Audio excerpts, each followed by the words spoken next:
Yes ఏంటది? అన్ని letters కి అన్ని మాత్రాస్ కి పైన ఒక లైన్ ఉంది, దాన్ని ఏమంటారు అని అడిగే కదా.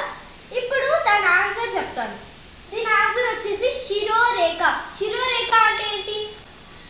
తలపైన గీస్తున్నాం అంటే ప్రతి లెటర్ కి దానిపైన ఒక గీత గీస్తున్నాం కదా, ఆ తలపైన గీస్తున్నాం కాబట్టి దీన్ని శిరోరేఖ అంటాం. ఇప్పుడు మనం నెక్స్ట్ టాపిక్ లోకి వెళ్దాం.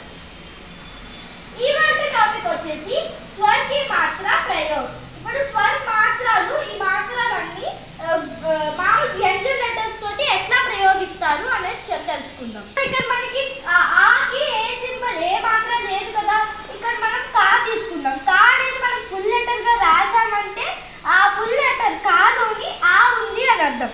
ఎలాగంటే ఇప్పుడు వ్యంజన లెటర్స్ అనేవి ఆ హెల్ప్ లేకుండా ఫామ్ అవ్వవు అనమాట. చూడండి, సపోజ్ ఇక్కడ క్ ప్లస్ ఆ తీసుకుంటేనే కా అనేది ఫామ్ అయింది, లేకపోతే కింద హండ్రెడ్ పెడితే హాఫ్ లెటర్ గానే ఉంటుంది, కా అని పలకం, క్ అని పలుకుతాం దాన్ని. ఓకే, నెక్స్ట్ ఆకి చూసారా నేను ఇక్కడ లైన్ పెట్టాను కదా, సేమ్ ఈ లైన్ ఇక్కడ పెట్టేసుకుందాం. ఎస్, కా ఫామ్ అయింది. ఇక్కడ కూడా కా ఉంది కదా, కాకి కూడా ఇట్లా లైన్ పెట్టేసుకుంటే ఆ అయినట్టే, కా ఖా. ఓకేనా? నెక్స్ట్ ఈకి వస్తే ఈ ఇట్లా ఉంది కదా, లెటర్ కి ముందు ఇట్లా పెట్టుకోవడమే. నెక్స్ట్ ఇక్కడ కూడా కి ఖీ.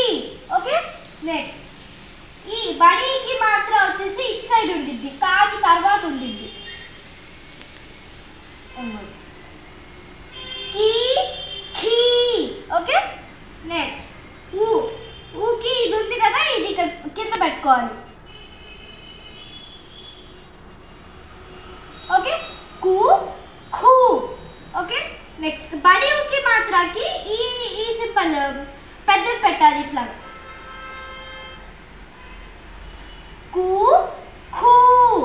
అర్థమైందా? నెక్స్ట్ రీకి మాత్రకి ఇది ఉంది కదా, ఇది కింద పెట్టుకోవాలి ఇట్లా,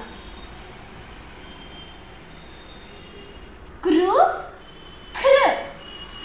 నెక్స్ట్ ఏకి మాత్రకి పైన ఇట్లా పెట్టుకోవాలి. ఓకే, కే ఖే.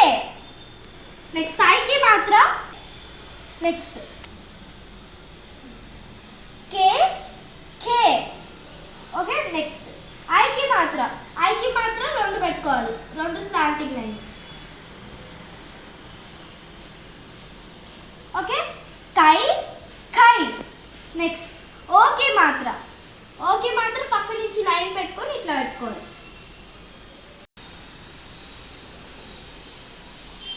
కో ఖో. నెక్స్ట్ ఆవుకి మాత్ర రెండు స్లాంటింగ్ లైన్స్. ఓకే, కౌ ఖౌ.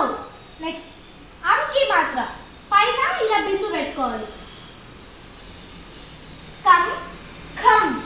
నెక్స్ట్ ఆహాకి మాత్రకి పక్కన రెండు డాట్స్ పెట్టుకోవాలి, కహ ఖహ.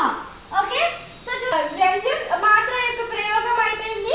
ఈ రోజుకి క్వశ్చన్ వచ్చేసి ఇక్కడ చూసారా, కక్క కిక్కి కుక్కు క్రు కే కై కో కౌ కం కహ అని ఇట్లాగా వ్యంజన్కి మాత్ర యాడ్ చేసి చెప్తున్నాం కదా.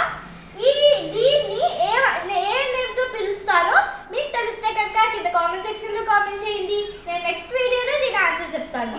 ఓకేనా?